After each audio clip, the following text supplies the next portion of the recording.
Hello, welcome to the channel Why Stories. Enjoy watching.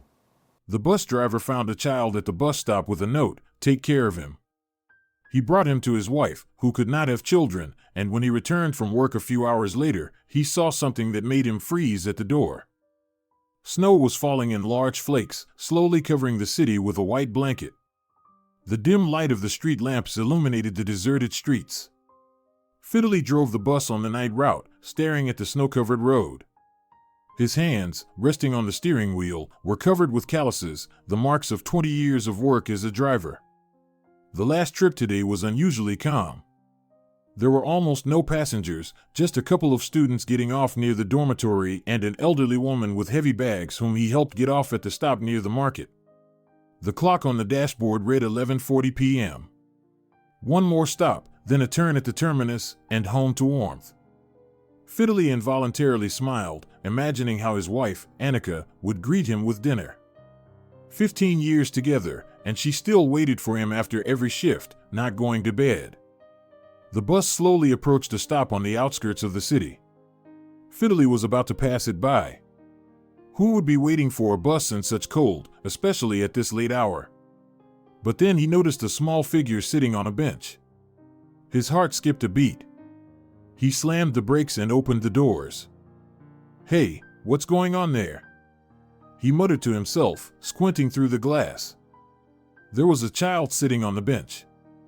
A little boy, bundled up in an oversized worn blue jacket, a hat slipping down over his eyes, and shoes dangling off his feet, not reaching the snow-covered sidewalk. Fiddly jumped out of the bus, forgetting to put on his warm uniform jacket. "Hey, kid, what are you doing sitting here alone?" Fiddly crouched down in front of the child.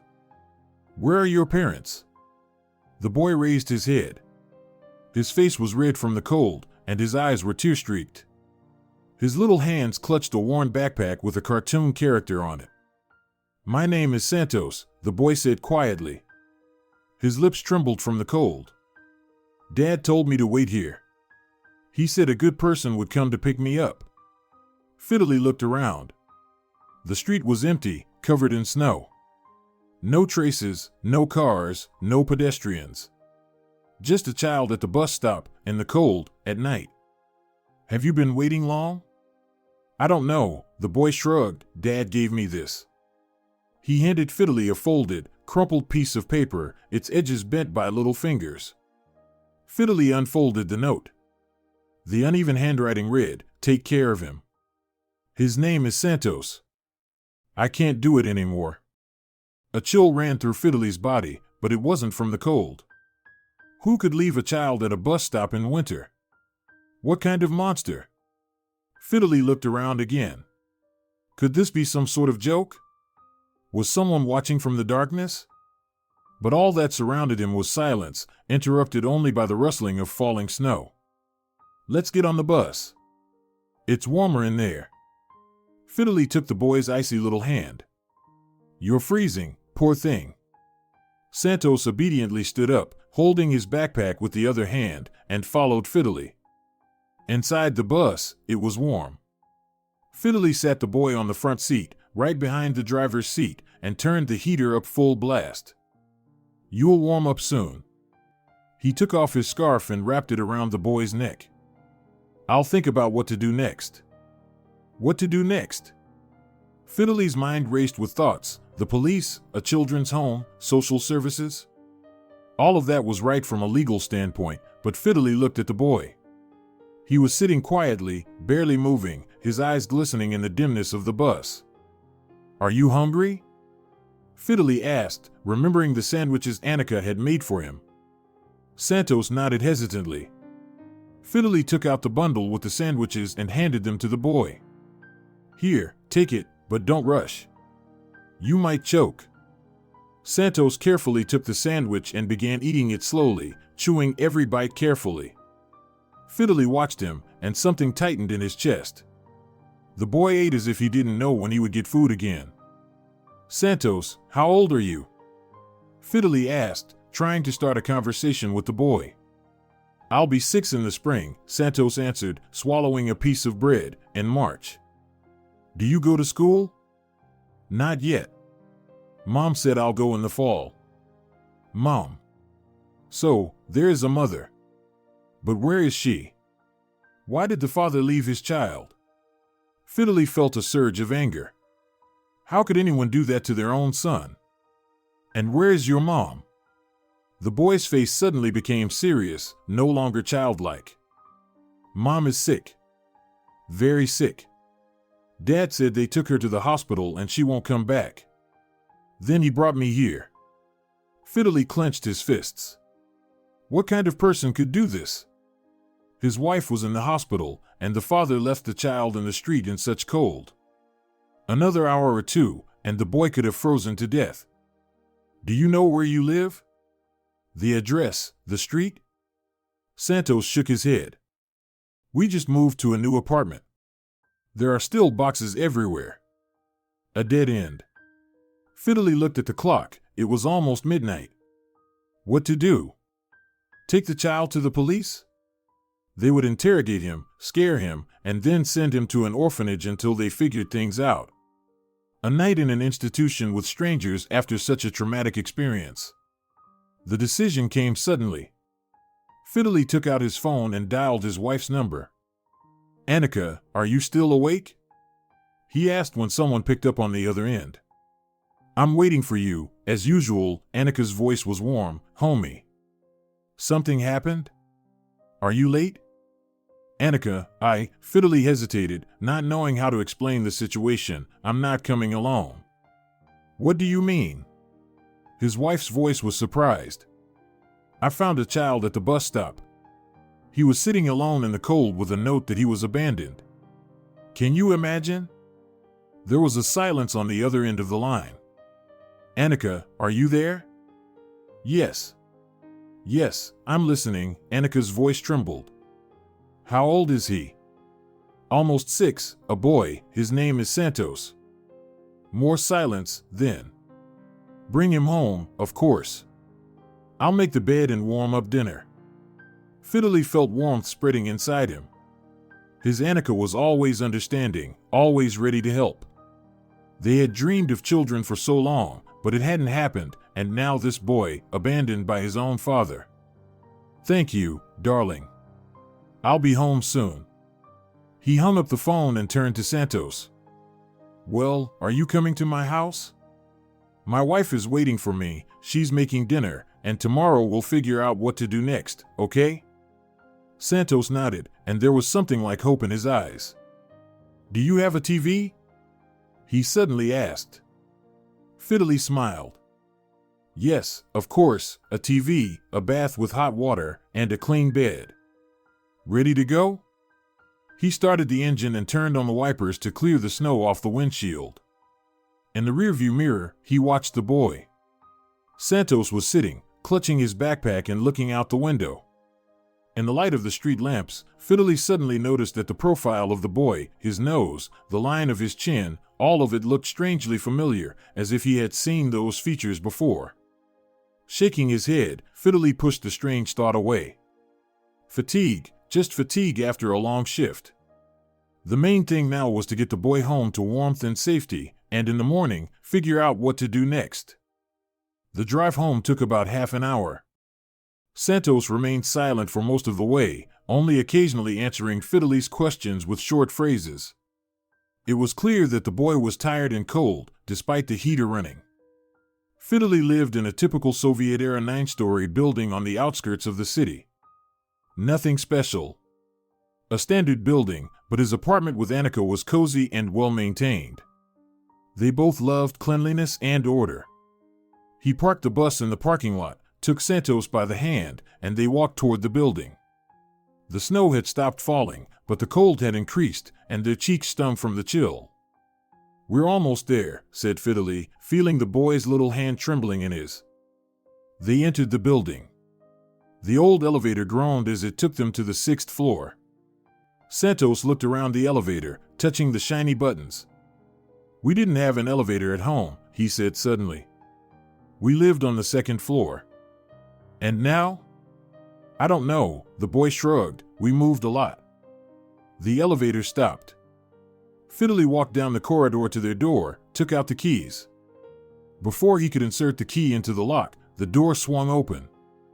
Annika stood in the doorway, a short woman with a kind face and light hair pulled back into a bun. "You're fast," she smiled, but Fiddly could see the worry in her eyes. Annika glanced at Santos and her face softened. She leaned down to the boy. "Hello, Santos. I'm Annika. Come on in. Don't be shy. Dinner's already on the table." Santos stepped hesitantly into the hallway. Fiddly helped him take off his jacket and shoes. The boy was poorly dressed, his jacket clearly didn't fit, his pants were worn at the knees, and his shoes were worn out. "Come on into the kitchen," Annika gently nudged Santos toward the kitchen. "I've made some hot tea with lemon to warm you up, and meatballs with mashed potatoes. Fiddly always says my meatballs are the tastiest." Fiddly watched his wife fussing around the boy, and his heart filled with warmth. They had dreamed of children for so long, tried for so many years, and then the terrible diagnosis, infertility. Annika had cried for a long time, blaming herself. He had comforted her, saying that they were fine on their own, that happiness wasn't in children, but sometimes, driving past a school or a kindergarten, he would look at other people's children with longing, imagining what their child with Annika might look like. In the kitchen, Santos hesitantly sat down at the table. Annika set a plate of hot food and a cup of tea in front of him. The boy looked at it warily at first, but after getting an approving nod from Fiddly, he started to eat. "Were you really freezing out there at the bus stop?" Annika asked, sitting across from Santos. "A little," the boy said, carefully handling his fork, "but I held out. Dad said I had to be strong." Annika threw a worried glance at her husband. Fiddly shook his head, signaling they would talk later. "Are the meatballs good?" she asked, trying to distract the boy. "Very," Santos nodded seriously. "Mom also made meatballs, but not as fluffy." "Did your mom cook well?" Fiddly asked cautiously. "Yes," Santos nodded. "But she was always tired and coughed a lot. Dad said she was pretending." Fiddly clenched his fists under the table. What kind of person was this father? His wife was sick, and he thought she was pretending? "Where's your mom now?" Annika asked softly.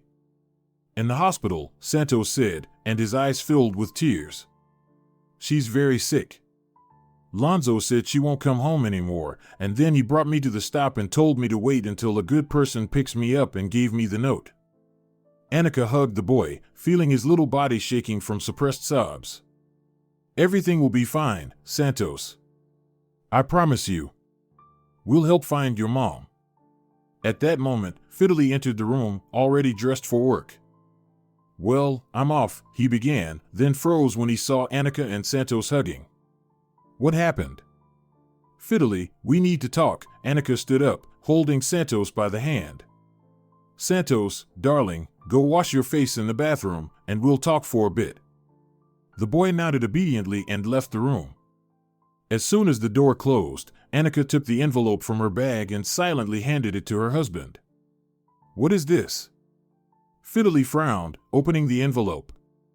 He took out the photograph, and his face instantly changed. The blood drained from his cheeks, and his eyes widened. "Where did you get this?" he asked hoarsely. "From Santos' backpack," Annika replied. "Turn the photo over." Fiddly turned the photograph and read the writing on the back. He sank heavily into the sofa. "Briea," he whispered. "This is Briea." "Your first love?" Annika asked quietly. Fiddly silently nodded, not taking his eyes off the photo. "Santos said this is his mom," Annika continued, "and that you're his real father." "This is impossible," Fiddly shook his head. "We broke up 7 years ago. Before I met you." "The boy is almost 6, Fiddly. Do the math." Fiddly raised his eyes to his wife. "You think?" "No, Briea would have told me. She wouldn't have hidden her pregnancy." "Would you have believed it?" Annika asked softly. "In the situation you were in, the way you broke up?" Fiddly looked again at the photo. Young Briea was smiling at him from the faded picture, just the way he remembered her, blonde hair, big eyes, a tender smile. Santos said his mom is in the hospital, Annika continued, and that his stepfather, Lonzo, said she wouldn't return home. Stepfather? Fiddly asked. Yes, the man who brought him to the stop is not his biological father. This is his mother's second husband, and judging by what Santos said, he didn't particularly care for the boy. Fiddly sat with his head lowered, gripping the photo tightly. Memories of 7 years ago were swirling in his mind. Briea, his first true love. They met by chance in the park. She was drawing on a bench, and he sat down next to her, and they struck up a conversation.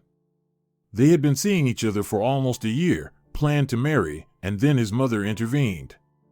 Senora Florida was a domineering woman and felt that a poor girl from the province wasn't a suitable match for her son. Either this poor girl or your inheritance, Fiddly, she had said then. And he, young and foolish, had chosen the inheritance. He had broken up with Briea without explaining the real reason. He just told her that it was better for them to part ways. I have to find her, Fiddly said decisively, lifting his head to look at his wife. If Briea is really sick, if Santos is my son, I'll help you. Annika sat beside him and took his hand. We'll figure it out together. At that moment, Fiddly's phone rang. He automatically took it out and answered. Yes? Fiddly, where are you? The dispatcher's rough voice came through. You have a shift in an hour, and the bus hasn't passed its inspection yet. Fiddly hesitated, looking at the photo in his hand. I won't be able to come today. Family circumstances, unexpected. What kind of circumstances? The dispatcher exclaimed. I have 3 drivers on sick leave as it is. Sorry, I can't. This is really important. If necessary, I'll take a day off without pay. He hung up, not listening to the dispatcher's angry tirade, and turned to his wife. We need to find Briea. Santos might know which hospital she's in. Wait, Annika stopped him. There was another envelope in the backpack. It was hidden in the lining. I accidentally felt it. Maybe there's more information there. She took the backpack and carefully ripped the seam on the inner lining. Sure enough, a corner of another envelope appeared. Annika carefully took it out and handed it to her husband.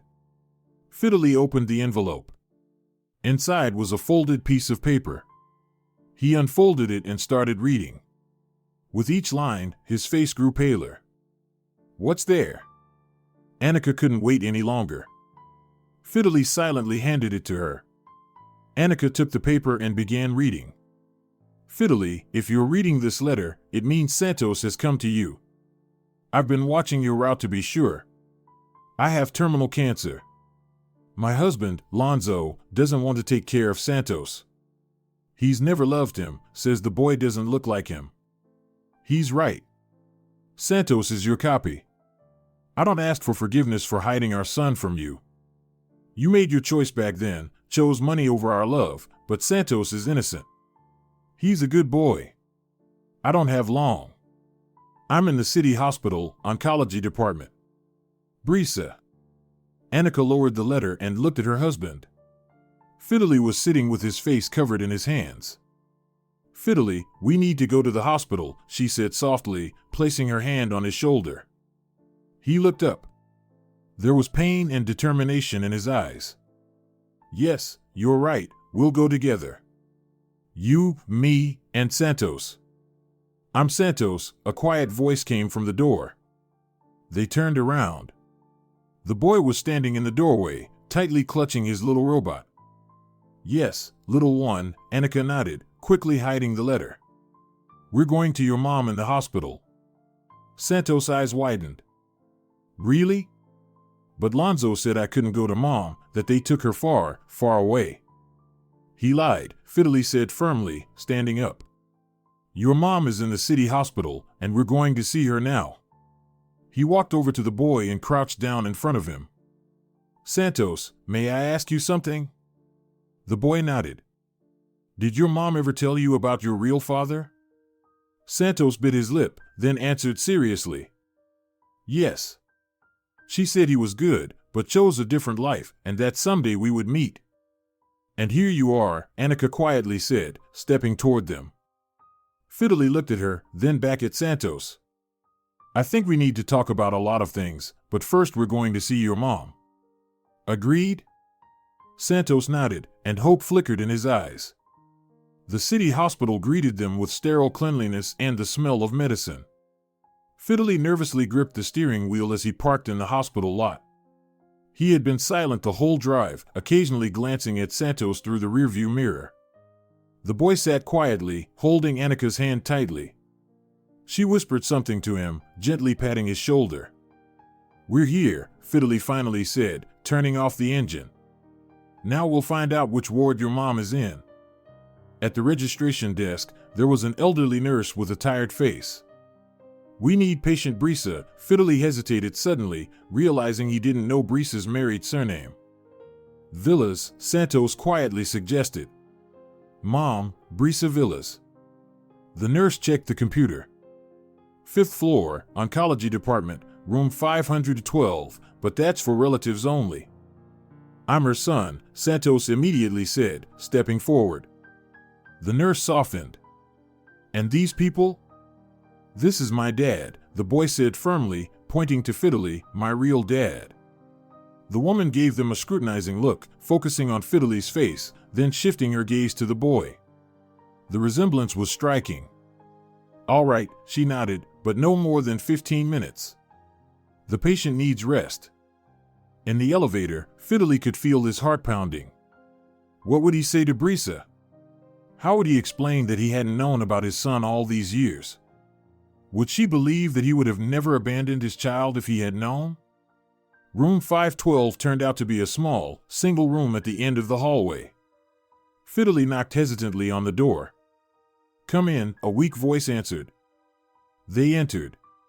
On the narrow hospital bed lay a woman, light blonde hair, once thick and shiny, now thinned and dull, hollow cheeks, pale skin, and eyes that appeared enormous on her emaciated face.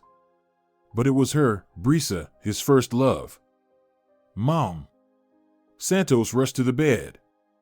Briea struggled to sit up and hugged her son. Santos, my dear. You found him. You found your dad. She lifted her eyes and met Fiddly's gaze. Despite her illness, there was still that spark in her eyes that had once captivated him. Hello, Fiddly, she said quietly. Long time. Briea, he could only say, stepping closer. Why didn't you tell me? All these years. Annika tactfully stepped aside to the window, giving them space to talk. Santos sat on the edge of the bed, holding his mother's hand. Would you have believed me? Briea said bitterly with a slight smile. Would you have believed that the child was yours, and not an attempt to trap you or extort money? Fiddly lowered his head. She was right.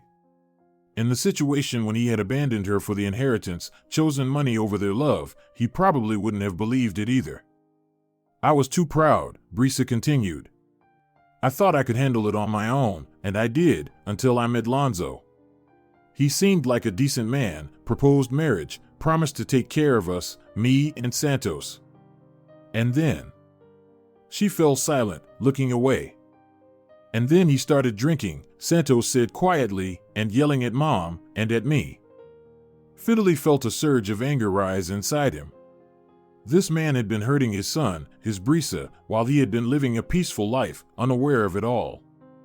He always said I wasn't his child, Santos continued. That I was a stranger, and then, when Mom ended up in the hospital, he said he didn't want to see me anymore and took me to the bus stop. Why did you decide to find me now? Fiddly asked, sitting down on the other side of the bed from Santos. Briea looked him straight in the eyes. Because I don't have long. I couldn't let Santos stay with Lonzo. Or go to an orphanage. I've been following you, I knew your route, I knew you lived near that bus stop. This was my last chance. Briea, Fiddly took her hand. It was so cold and light, like a bird. We'll help you, the best doctors, treatment. It's too late, Fiddly, Briea shook her head. I started treatment too late, when nothing could be done, but I'm not afraid to die. I'm only afraid for Santos, for his future. She shifted her gaze to Annika, still standing by the window. Are you Fiddly's wife? Annika stepped closer. Yes, I'm Annika. You seem kind, Briea smiled weakly. Please take care of my son. I promise, Annika said firmly, and there was no falseness in her words. I'll love him like my own. At that moment, the door to the room crashed open. A large man stood in the doorway, his face red and his hair disheveled. He reeked of alcohol. There you are, pup. He barked, looking at Santos. I searched the whole city. Santos flinched and pressed against his mother. Briea tried to sit up. Lonzo, go away. You're drunk. Shut up, he staggered into the room. You lied to me. All these years, I raised another man's bastard. Fiddly stood up, blocking Briea and Santos. You'd better leave. And who the hell are you? The man squinted, studying him, then his gaze shifted to Santos, and he laughed hoarsely. Ah, so you're the daddy? Finally showed up. Well, take your bastard and get lost. He stepped forward, trying to grab Santos. Fiddly caught his arm. Don't touch my son. Lonzo jerked, trying to free himself. Your son? Who paid for his food all these years? Who clothed him? Did you spend a penny on him? The smell of alcohol and the malice in the man's eyes made Fiddly want to vomit. He tightened his grip on Lonzo's arm. Let's step outside. This is a hospital. They stepped out into the hallway. Annika stayed with Santos and Briea, closing the door to the room behind them. In the hallway, Lonzo tried to break free. Let go, bastard. I'll call the police. I don't think so, Fiddly said calmly. You left a child in the cold. That's a criminal offense. He's my adopted son. Who is officially listed as yours.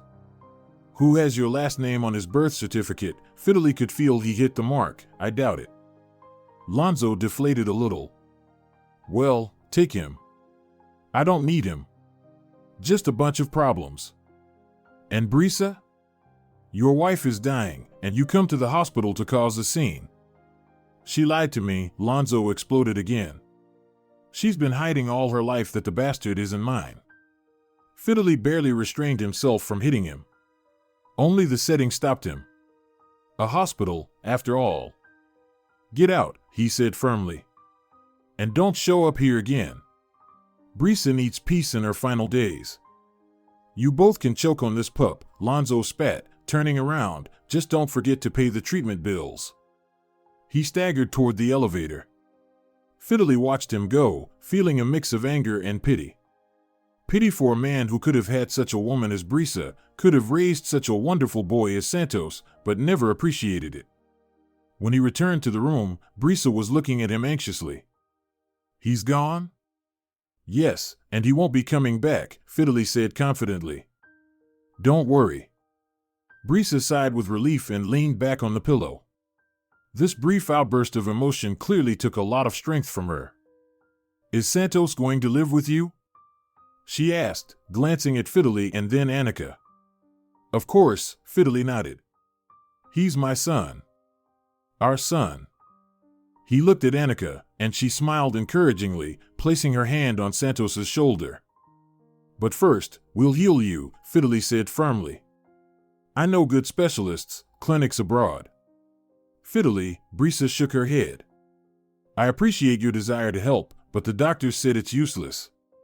The metastases are everywhere. I have a week, maybe 2. No, Santos suddenly squeezed her hand tightly. You won't die, Mom. You promised to be at my graduation, remember? Briea smiled weakly and stroked her son's head. I will always be with you, my dear, always, even if you don't see me. Fiddly felt a lump in his throat. How unfair it was to find Briea just to lose her again, now forever. Can we stay with you? He asked. At least for a little while. Of course, Briea nodded. Tell me about how you live. I want to know in what kind of house my son will grow up. And they began to talk about their apartment, about Fidelie's job, about how Annika teaches at a music school, about how they had dreamed of children but it hadn't worked out, about how everything was going to change now because Santos had entered their lives. Briea listened with a gentle smile, occasionally asking questions, but gradually her eyes began to close. It was clear that even this conversation exhausted her. "It's time for us to go," Annika quietly said. "She needs rest." Fidelie nodded and leaned down to Briea. "We'll come back tomorrow, I promise." "Santos," Briea barely opened her eyes, "come here, my dear." The boy walked over, and she hugged him. "You'll live with Dad and Annika now. They're good people. They will love you. Listen to them, okay? And you?" Tears stood in the boy's eyes. "I'll be near, you just won't see me, but I'll always love you. Remember that." Santos hugged his mother tightly. "I love you too, Mommy." They left the room, quietly closing the door behind them. Santos walked between Fidelie and Annika, holding their hands tightly. In the elevator, he suddenly asked, "Will Mom die?" Fidelie and Annika exchanged a glance. Lying was pointless. "Yes, Santos," Fidelie said quietly, "your mom is very sick. But Annika and I will do everything to make sure you're okay, I promise." The boy was silent for a while, then suddenly said, "Can I call you Mom and Dad?" Tears welled up in Annika's eyes. She crouched down in front of the boy. "Of course, my dear. I'd be happy to be your mom. And I'll never forget my real mom," Santos said seriously. "And you shouldn't forget," Fidelie nodded. "She'll live in our memory. I'll tell you many stories about how wonderful she was." They left the hospital into the bright sunlight. Santos squinted at the sky. Fidelie and Annika exchanged a look above his head. They had difficult times ahead, paperwork for Santos, saying goodbye to Briea, helping the boy adjust to his new life. But they would manage. Together. "Let's go home," Fidelie said, taking his son's hand. "We need to prepare your room." "I'll have my own room?" Santos asked in surprise. "Of course," Annika smiled. "And we'll decide together how to arrange it." They walked to the car, and the spring sun warmed their backs. Ahead was a new life with its joys and sorrows, ups and downs. But most importantly, they were no longer alone. Now, they were a family. Fidelie looked at his son walking beside him. How much he had missed, first steps, first words, first day at school, but there was still so much ahead: school, graduation, university, first love, future grandchildren. Life was just beginning for all of them. "Thank you for finding me," Santos suddenly said, looking up at him. "You found me," Fidelie smiled. "And I'm forever grateful to fate for that." On the way home, they stopped at a store and bought everything needed for Santos: clothes, shoes, school supplies, toys. At first, the boy was shy, saying he didn't need anything, but gradually he thawed and even started choosing things himself, consulting with Annika. At home, they unpacked their purchases together, discussing how to transform the guest room into a children's room. Santos gradually settled in, became more talkative, even smiled a couple of times when Fidelie told funny stories from his work. In the evening, when the boy had already gone to bed, Fidelie and Annika sat in the kitchen, talking quietly. "How are you?" Annika asked, covering his hand with hers. "I don't know," Fidelie answered honestly. "So much happened in one day, son, Briea, her illness. My head is spinning." "We'll manage," Annika said confidently. "Together." Fidelie looked at his wife with gratitude. "You know, I can't imagine how another woman would have reacted, finding out that her husband had a child with someone else. But you're just amazing." "I always dreamed of children," Annika whispered. "This is like a miracle for me. And Santos is a wonderful boy. Tomorrow we'll have to talk to the lawyer," Fidelie sighed. "Take care of the paperwork, everything by the book. And visit Briea," Annika added. "We promised." Fiddly nodded. He knew that difficult times lay ahead. But he had a loving wife and a son whom he had just found.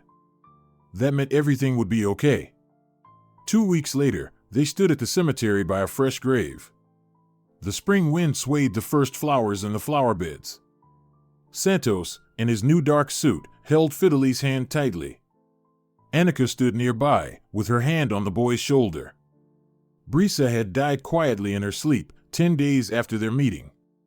They had spent those days at the hospital. Fiddly had taken time off from work. Annika had postponed her lessons. Santos had sat by his mother's bed for hours, telling her about his new life, about how he liked his new school, how Dad had shown him the bus depot, and how Mom Annika had taught him to make pancakes. Briea grew weaker each day, but her eyes still shone with happiness when she saw how Fiddly and Annika cared for her son. "Thank you," she said to Fiddly the last evening, when they were alone for a moment. "For forgiving me, for accepting Santos." "You need to forgive me," he replied, squeezing her cold hand. "For leaving you back then, for all these years." She just smiled weakly and closed her eyes. She never regained consciousness. Only a few people came to the funeral, some of Briea's colleagues from the art studio, a couple of neighbors, and a doctor from the hospital. Lonzo didn't show up. He disappeared after the scandal at the hospital. They say he left for another city. When everyone left, only the three of them remained. Fiddly placed a bouquet of white roses on the grave, Briea's favorite flowers. "Dad," Santos suddenly said, lifting his serious eyes to him, "do I have a grandmother?" Fiddly froze. He hadn't thought about his mother in all these days, immersed in the worries about his son and saying goodbye to Briea. "Yes, you do," he finally answered. "My mother, Florida." "Can I meet her?" the boy asked. "Since I'm living with you now, she's my grandmother, right?" Fiddly looked at Annika. She gave a slight nod, silently saying, "It's up to you." "Of course, we'll introduce you," he said, making up his mind. "Do you want us to go visit her right now?" Santos's eyes lit up. "Yes." "Will she be happy?" "I think so," Fiddly replied, although he wasn't so sure. They got in the car and drove across town to the large pre-revolutionary house where Florida, Fiddly's mother, lived. They rarely saw each other, once a month at most. After his father's death, Florida had extracted all the inheritance from her son and seemed to lose interest in him. The reasons for their quarrel had long been forgotten. Briea had been just one of the many unsuitable girls Fiddly had brought home. He never reminded his mother of this history. Why stir up the past? But now, the past had come knocking at their door in the form of a boy, so much like Fiddly when he was a child. Florida didn't open the door immediately. When the heavy oak door finally swung open, a stately elderly woman with perfectly styled silver hair stood in the doorway. A strict dark blue dress, a string of pearls around her neck, neat makeup. Florida had always taken care of herself. "Fiddly?" She raised her eyebrows in surprise upon seeing her son. "What a surprise! And who is this?" Her gaze fell on Santos. "Hello, Grandma," the boy politely said, extending his hand. "I'm Santos." Florida froze. Her gaze darted from the boy to her son, then to Annika. A hint of fear flashed in her eyes. "Grandma?" she asked, not shaking the offered hand. "Fiddly, what does this mean?" "This is my son, Mom," Fiddly replied calmly. "Briea's son." Florida's face turned pale. She leaned against the doorframe. "Briea? The same girl?" "Yes, Mom, the same girl you made me leave 7 years ago." Florida fell silent, shifting her gaze from Fiddly to the boy. Finally, she stepped aside. "Come in. Let's not talk on the doorstep." They entered the spacious living room with high ceilings and heavy, antique furniture. Everything there breathed wealth and tradition: heavy velvet curtains, a crystal chandelier, paintings in gilded frames. Santos looked around curiously but stayed close to Fiddly. "Sit down," Florida gestured to the sofa. "Maybe some tea?" No, thank you, Fiddly declined. We're here briefly. Santos wanted to meet his grandmother. Florida sat in the chair across from them. Her face took on its usual expression, calm with a hint of arrogance. And where did this boy come from suddenly? She asked, carefully examining Santos. Why am I only learning about my grandson now? Because I only found out about him 3 weeks ago, Fiddly replied. I found him at the bus stop, abandoned by his stepfather. He briefly told the story of finding the boy, the photograph, Briea's letter, the meeting at the hospital, and her death. Florida listened silently, not interrupting. When Fiddly finished, she stood up and walked over to the window, gazing into the distance. So, Briea is dead? She said thoughtfully. What a shame, she was so young. Yes, Mom, Fiddly watched her closely, but there's something that's bothering me. You weren't surprised when you found out about Santos, you didn't doubt whether he was really my son. Why? Florida flinched but didn't turn around. The resemblance is obvious. At his age, you had the same eye shape, the same chin line. It's not just that, Fiddly stood up and walked towards his mother. You're hiding something, I can see it. What happened 7 years ago, Mom? Finally, Florida turned around. Tears welled up in her eyes. She came to see me, she said quietly, a month after you broke up. Fiddly's heart skipped a beat. And what happened? She said she was pregnant. Florida looked away. She wanted to talk to you, but I didn't let her. I told her you didn't want the baby, that you had other plans, another life. The room seemed to blur in front of Fiddly's eyes. He sank into the chair, feeling everything inside him break. You knew, he whispered, all these years you knew I had a son and kept quiet. I thought I was doing what was best. Florida shook her head. You were so young. You had your whole life ahead of you. A child from that girl would have ruined all your prospects. What prospects, Mom? Fiddly bitterly smiled. To become a bus driver? To dream my whole life about having kids with Annika, but never being able to have them? Is that the kind of prospects you're talking about? I gave her money, Florida continued, not answering his question, enough to start a new life. I thought she'd have an abortion and leave, but she kept the baby. She kept the child, Fiddly repeated, my son, whom I could have raised all these years if not for your lies. Santos, who had been listening silently, suddenly stood up and walked over to Florida. Don't cry, Grandma. Mom said you shouldn't stay angry for too long. It gives you wrinkles. Florida looked at the boy in surprise. There was no anger or resentment in his eyes. Only sincere sympathy and childlike wisdom. Mom is already dead, Santos continued, and now Dad is with me, and Mom Annika. Everything is good with us. Right? Florida suddenly knelt in front of the boy and hugged him. Forgive me, little one. Forgive this old, foolish woman.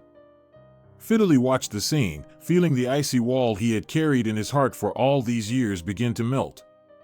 Annika came over and placed a hand on his shoulder. Give her a chance, she said quietly, for Santos. Florida raised her tear-streaked face and looked at her son. Fiddly, I've wronged you, Briea, and this boy. All my life, I thought I knew better what you needed, that I was doing what was best for you, but I was wrong. Can you ever forgive me?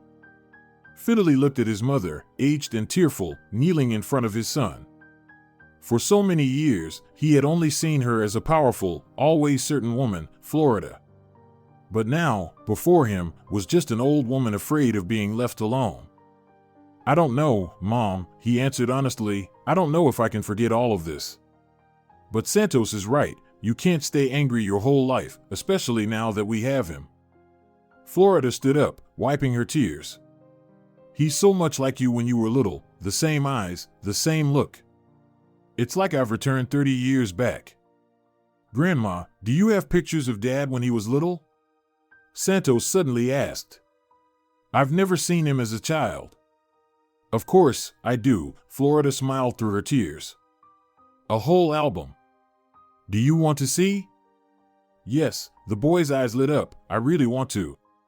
She took an old photo album from the shelf. Santos settled next to her on the couch, and they began flipping through the pages. Fiddly and Annika sat across from them, watching. Here, look, this is your dad in first grade. Florida pointed to a photo of the boy with a bouquet of flowers. And here, he's 9. He just won his first chess tournament. Dad knows how to play chess? Santos asked in surprise. Will you teach me?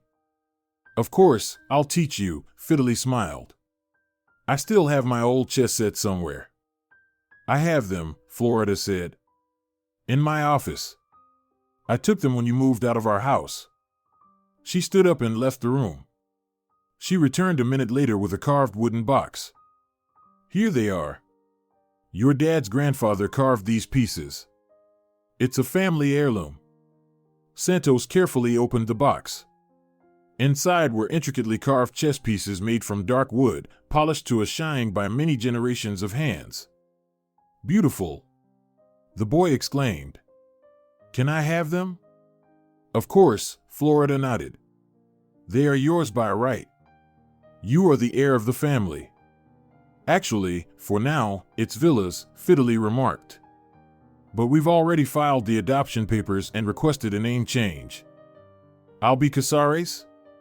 Santos asked. Like Dad? Yes, son, Fiddly nodded, if that's what you want. I want to, the boy said firmly. Mom said my true place is with my father, with my real father. Florida looked at her grandson, and something new shone in her eyes, regret, tenderness, hope. Come for lunch on Sunday, she suddenly said. I'll make your favorite cabbage pies, Fiddly, and pancakes with jam for Santos. I don't know if Santos likes pancakes with jam, Fiddly remarked. I love them, the boy beamed. Especially with strawberry jam. That's great, Florida smiled. It's settled then. Fiddly looked at Annika. She nodded slightly. All right, Mom, he said. We'll come on Sunday. When they were saying goodbye, Florida suddenly hugged her son tightly. Thank you for coming, for bringing him. I don't deserve such a chance, but I will change, I promise. Fiddly awkwardly patted her on the back. He wasn't fully ready to forgive his mother, but for his son, he was willing to try to rebuild their relationship. On the way back, Santos held the chess box close, not letting go of it. He looked thoughtful. What are you thinking about, son? Fiddly asked, looking at him in the rearview mirror. About Grandma, the boy answered. She did a bad thing, right? She lied to Mom. Fiddly sighed. Yes, it was wrong, but sometimes people make mistakes, even adults, especially when they think they're doing what's best. But she regrets it, Santos noted. Mom said if a person truly regrets something, they should be forgiven. Your mom was a wise woman, Annika said softly. Yes, Fiddly nodded, and I'll try to follow her advice, for you, son. They drove home in the fading twilight. Ahead lay Sunday at Florida's, paperwork for Santos, a new school for him, and work on his room. Lots of tasks, lots of changes. But the main thing was that they were together. Family, this thought warmed Fiddly's heart as he looked at his son, drifting off in the back seat.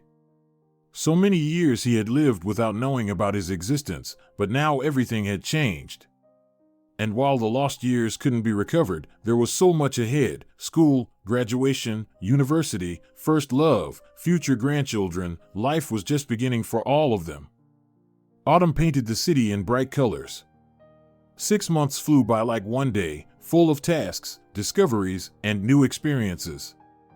The apartment was warm and tidy, though now with children's things, a backpack by the door, sneakers in the hallway, a model airplane on the shelf.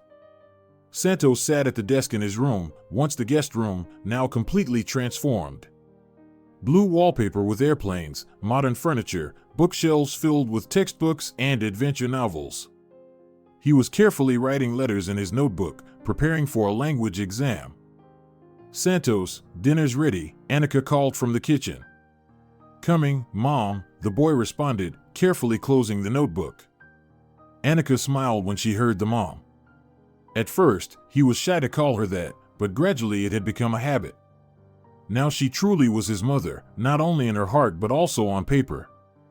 A month ago, the adoption process was completed, and Santos had officially become their son, Santos Casares. Fiddly had already set the table in the kitchen. He had returned early from work. He always tried to take the morning shifts now, so he could spend evenings with his family. "How's school?" he asked when the boy sat at the table. "Fine," Santos shrugged. "I got a good grade in math, but I have a test tomorrow. Need to prepare. Help with the dishes, and then get to your homework," Annika nodded, placing a pot of fragrant borscht on the table. "I'll check it later." They had dinner, talking about the day. Santos talked about school, Fiddly about work, Annika about the new concert her students were preparing at the music school. A typical family evening, one of many in their home now. Santos helped clear the table and went to his room to prepare for his test. Fiddly and Annika stayed in the kitchen, quietly talking. "I can't believe it's already been 6 months, Fiddly said, stirring tea in his cup. "It feels like Santos has been with us forever." "He's an amazing kid," Annika nodded, "and you know, he looks so much like you. Not just in appearance, but in character, just as stubborn and principled." Fiddly smiled. "Just as stubborn?" "Yes, and that's a good thing," Annika laughed. "Especially when it's directed at good goals." She paused, then added, "And your mom? Who would have thought she'd changed so much?" Florida had truly transformed over the past 6 months. The authoritative and cold woman had become a caring grandmother, willing to do anything for her grandson. She spoiled Santos, helped with his homework, took him to the theater and museums, as though trying to make up for lost time, not only with her grandson but also with her son. Santos melted her heart. Fiddly nodded. "You know, I'm happy about that. No matter how angry I was with her for the past, she's still my mother and Santos's only grandmother." They finished their tea and went to check on their son's progress with his homework. Santos had already finished and was now drawing something in his sketchbook. "What's this?" Fiddly asked, looking over his son's shoulder. "It's us," Santos smiled, showing the drawing. "You, Mom Annika, me, and Grandma, and this is Mom Briea." He pointed to a figure floating above them on a cloud. "She's an angel now and watching over us." Fiddly felt a lump in his throat. He sat down next to his son and hugged him. "That's a beautiful drawing, son. I think your mom would have really liked it." "I think she sees it," Santos said seriously. "She promised to always be with us, remember?" "I remember," Fiddly nodded, "and she kept her promise." On Sunday, as always, they went to the cemetery. It had become their tradition, every Sunday, bringing fresh flowers to Briea's grave.